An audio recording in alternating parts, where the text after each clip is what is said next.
Hoy recibimos a la única mujer que es miembro del Tribunal Constitucional y está haciéndose costumbre ya que de 7 hay solo una mujer, era el caso en la composición anterior.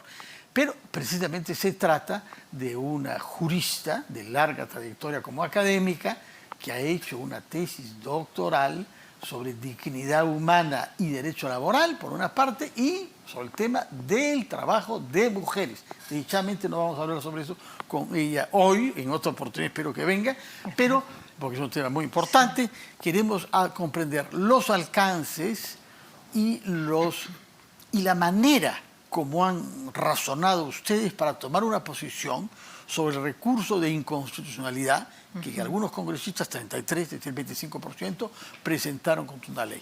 Y la primera pregunta, antes de ir al fondo de lo que han decidido ustedes, es que nos contesta lo que algunos constitucionalistas piensan, que ha habido fraude procesal en la presentación de este recurso, porque ha sido presentado por quienes han elaborado la ley con la intención explicitada en el curso de la audiencia de que lo que ellos solicitan sea rechazado para que de esa manera interpreten ellos que queda convalidada la ley por una decisión del TC. ¿Ha habido fraude procesal o no? No, de ninguna manera. No, ha habido no se puede calificar de fraude. A ver, para que hubiera fraude tendría que haber algo contrario a la norma. De acuerdo a lo que está previsto en el Código Procesal Constitucional, como usted bien ha mencionado, bastaba un porcentaje de congresistas para que se pudiera presentar esta acción. Así se ha cumplido con ese requisito de legitimidad. Legitimidad, claro, porque son 33 congresistas. La pregunta es, ¿son los congresistas que han elaborado la ley y que le piden a ustedes, por favor, di que esta ley es anticonstitucional, para que ustedes digan lo contrario? El fraude no tiene que ver con la legitimidad solamente de quienes han presentado el recurso, sino con la intención en la medida en que no se pueda juzgar.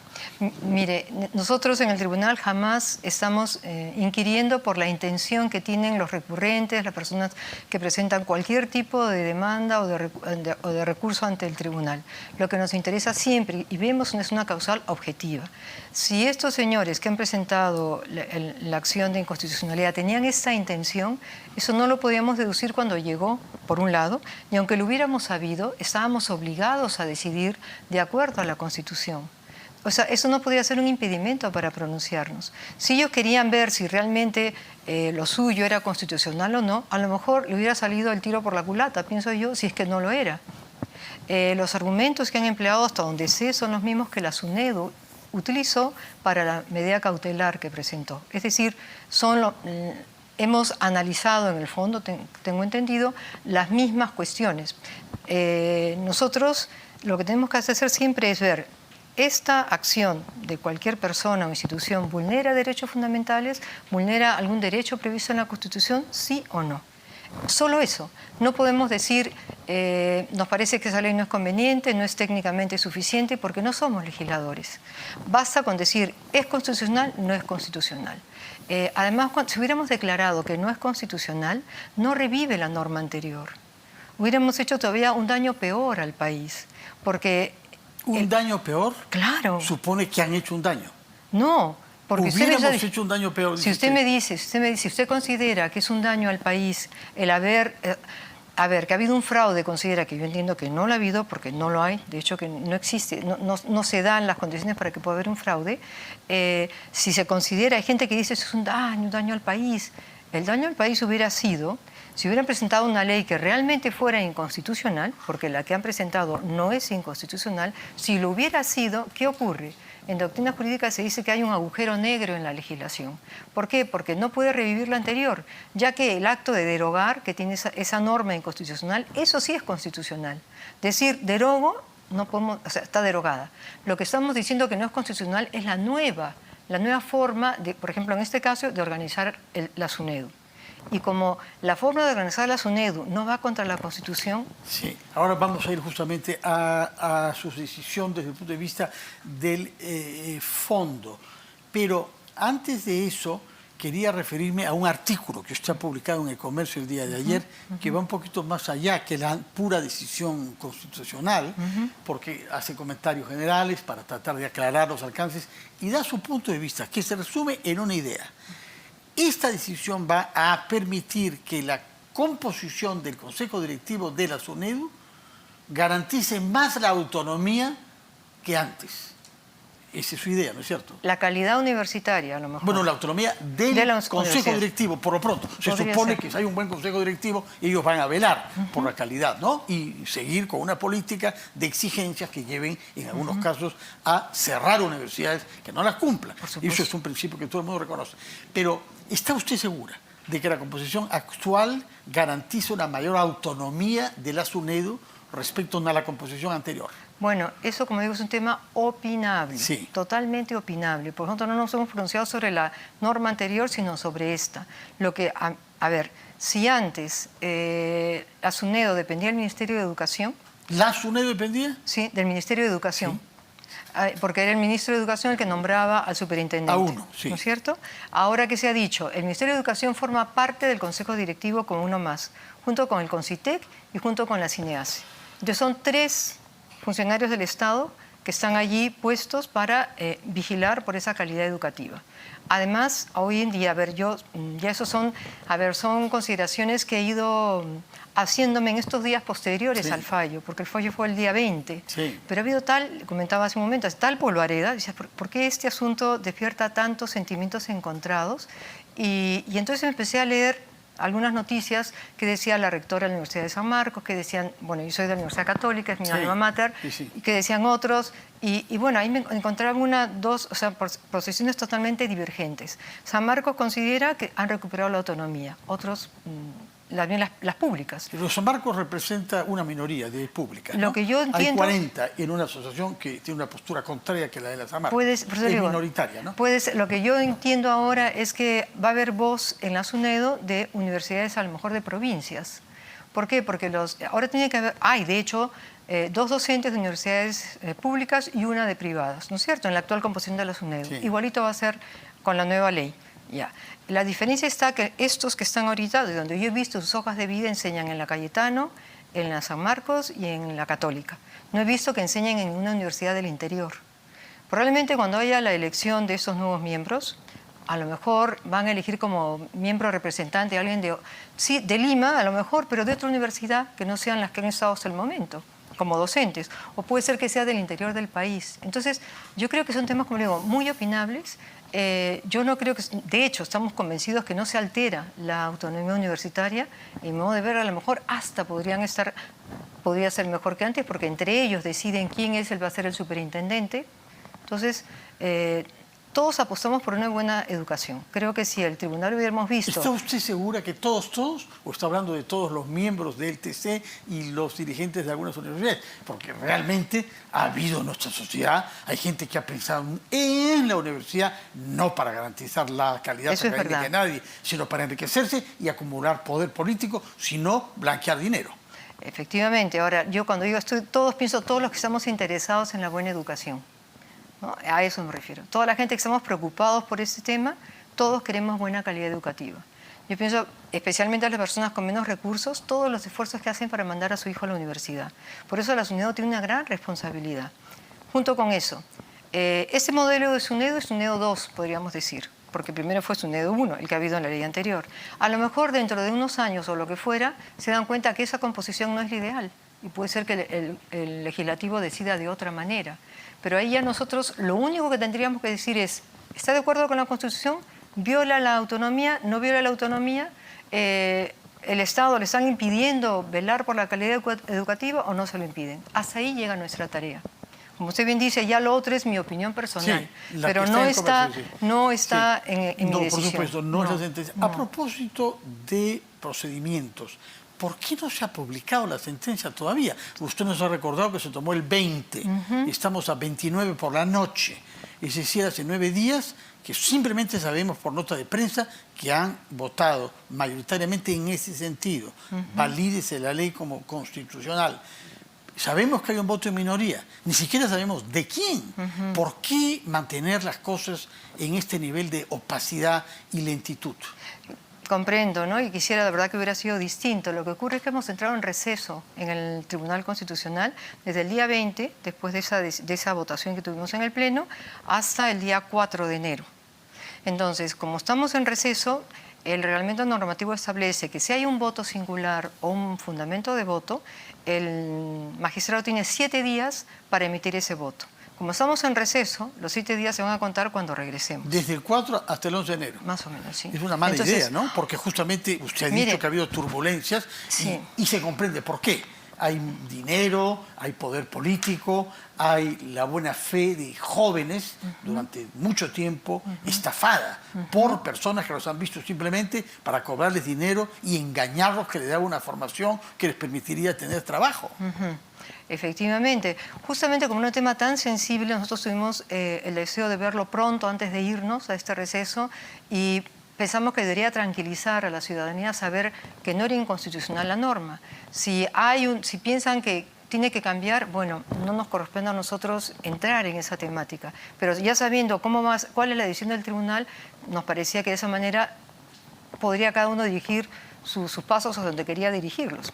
No sé si me explico. Sí.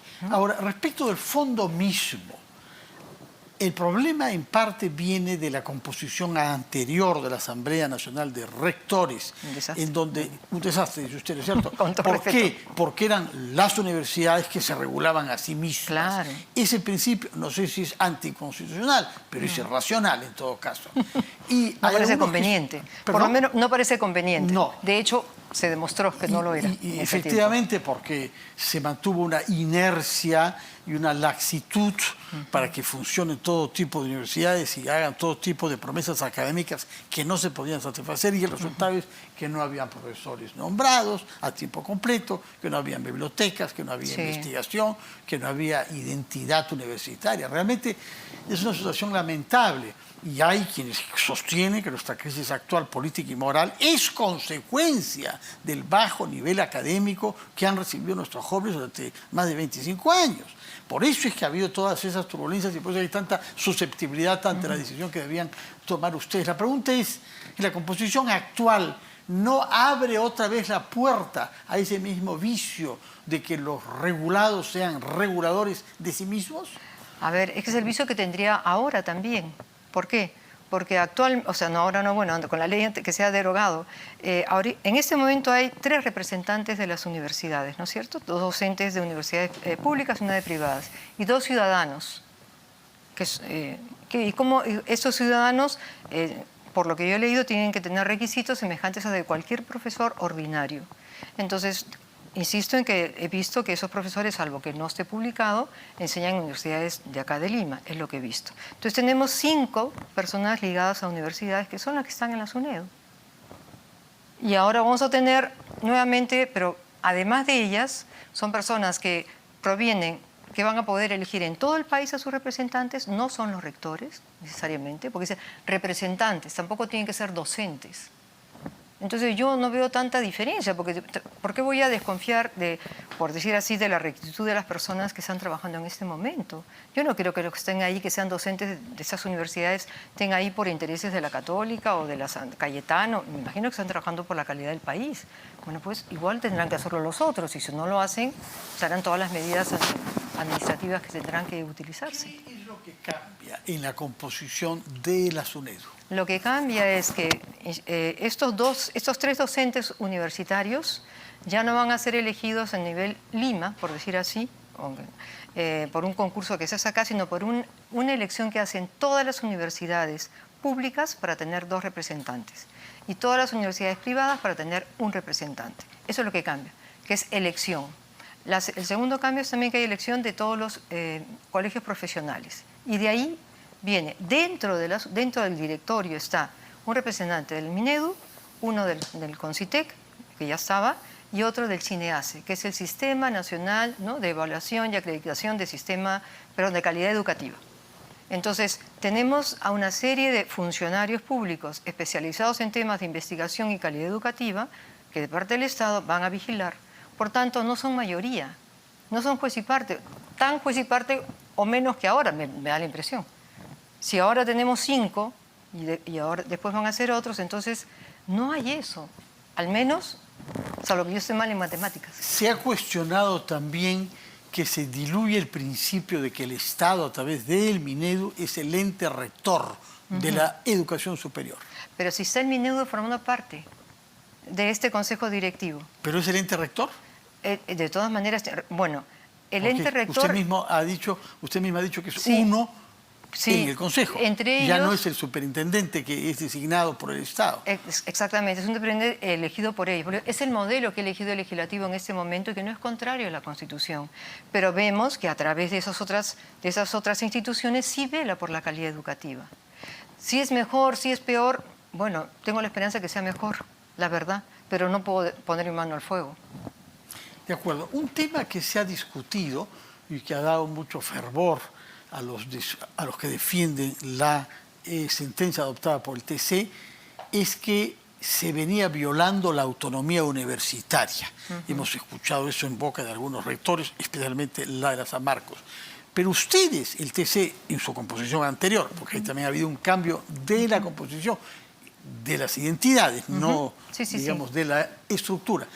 Ustedes habían afirmado que no había violación de la autonomía universitaria. Por eso esa es una opinión que tiene esta señora. Nosotros hemos dicho que antes ha habido violación o no. Solamente nos han preguntado por esta ley. Esta ley, tal como está, no viola la autonomía universitaria. No hemos dicho es mejor que la anterior, es peor, porque no nos han preguntado. O sea, el tribunal solo puede resolver aquello que le cuestionan, ¿no es cierto? Entonces lo que se cuestiona eran estas cuestiones que se presentaron. Entonces, ¿es inconstitucional? ¿Cómo está conformado ahora el SUNEDU? No viola ni el derecho de las universidades a tener esta autonomía, que reconoce el artículo 18, ni tampoco viola el deber del Estado de velar por la calidad educativa. No hemos leído la sentencia porque no se ha publicado todavía, por las razones que usted ha dado, que parecen un poco discutibles, la verdad, porque anunciar una decisión de este tipo en víspera de las fiestas y en un momento turbulento del país, sin dar la posibilidad de ver los argumentos y de ver el voto de minoría, es discutible, usted reconocerá. Tenemos que esperar hasta el 11 de enero para saber eso fermenta justamente. Pero el magistrado Ochoa Kardich, aquí en RPP, nos dijo que la sentencia había optado por modular, es el verbo que él utilizó, algunos riesgos, especialmente el que los regulados se vuelvan reguladores, porque había establecido que los que salgan elegidos no representaban intereses de sus electores, sino que representaban intereses de la educación en su conjunto. ¿Tiene fundamento sostener eso? A ver, yo creo que el símil que podríamos hacer es la relación que tenemos nosotros con el Congreso. El Congreso nos ha elegido, pero en el momento que nos ha elegido, yo he juramentado el cargo, yo no me debo al Congreso. Me debo al país, me debo a la Constitución. Y creo que eso es lo que tiene que hacer todo funcionario público. Entonces, entiendo que lo que el magistrado Ochoa ha dicho es eso. Esta persona, cuando ya es elegida, ella trabaja como tenemos que trabajar todos los funcionarios en función de la misión que uno tiene encomendada. Ahora, eso, ¿cómo le podría explicar? Por lo que antes hablábamos, no es que esto sea nuevo. Es decir, si ya ahora tenemos estos representantes de universidades privadas, públicas, ¿no?, allí, privadas y públicas, en la actual composición de la SUNEDU, ¿acaso alguien les recrimina que están trabajando a favor de sus propias universidades? Yo no he escuchado a nadie que les reproche eso. No. Entonces, ¿por qué vamos a pensar que los que vengan después van a actuar contrariamente? O sea, es el mismo principio. Para mí es el mismo principio. O sea, todos tenemos deber de actuar conforme a lo que establecen nuestros deberes funcionales. Por otra parte, se ha anunciado la presentación de otros recursos ante el Tribunal Constitucional, particularmente de la Defensoría del Pueblo. No sé si ha sido elaborado ya, no he tenido conocimiento de eso, pero eso es perfectamente posible. No es porque se hayan pronunciado sobre un recurso que no puedan acoger también otros. No, claro que no. No es imposible. Sí se puede, ¿no? Hay que ver siempre la legitimidad para obrar, o sea, ver que se cumple con los presupuestos procesales y ya, ¿no? Si es que fuera como se ha dicho la Defensoría del Pueblo, no cabe duda sobre su legitimidad para obrar. Me imagino que sí. Bueno, señora Pacheco, muchas gracias. Recuerdo que usted es miembro del Tribunal Constitucional y ha votado con la mayoría que ha declarado que el recurso presentado por anticonstitucionalidad por los autores de la ley no tiene fundamento. De manera que, de una manera paradójica, han terminado por darle razón a ellos como legisladores, pero no a ellos como demandantes. Sí. Le podría solamente comentar una cosa, y es que cuando ha sido el habeas corpus de Pedro Castillo, ¿se acuerda que le hicieron acusación constitucional por traición a la patria? Sí, y nosotros dijimos que no correspondía, porque no estaba bien, estaba yendo contra el debido proceso, porque esa no era una típica acción penal, no respondía al tipo penal. Entonces, nosotros no fallamos si es el Congreso, es Pedro Castillo, no, fallamos de acuerdo a lo que es la justicia, que es dar a cada quien lo suyo. Y la justicia es ciega. En este caso hemos dicho, es constitucional. Hay gente que le parece bien, gente que le parece mal. Pero no es que no nos interese el bien común. Si no nos interesara, habríamos simplemente lavado las manos. Señora Pacheco, muchas gracias por estar acá. Creo que es la primera vez que les podemos entrevistar. Espero que no sea la última. Hay muchos temas constitucionales y los de su especialidad, derecho laboral, me parece, ¿no? Y el tema femenino. En el derecho laboral, sobre el que esperamos poder hablar con usted, sin naturalmente interferir con sus responsabilidades y discreciones obligatorias de ser miembro del Tribunal Constitucional. Muchas gracias y muy felices fiestas de fin de año para usted y su familia. Ha sido la doctora Luz Pacheco, profesora universitaria, académica y miembro, sobre todo en esa calidad venido, del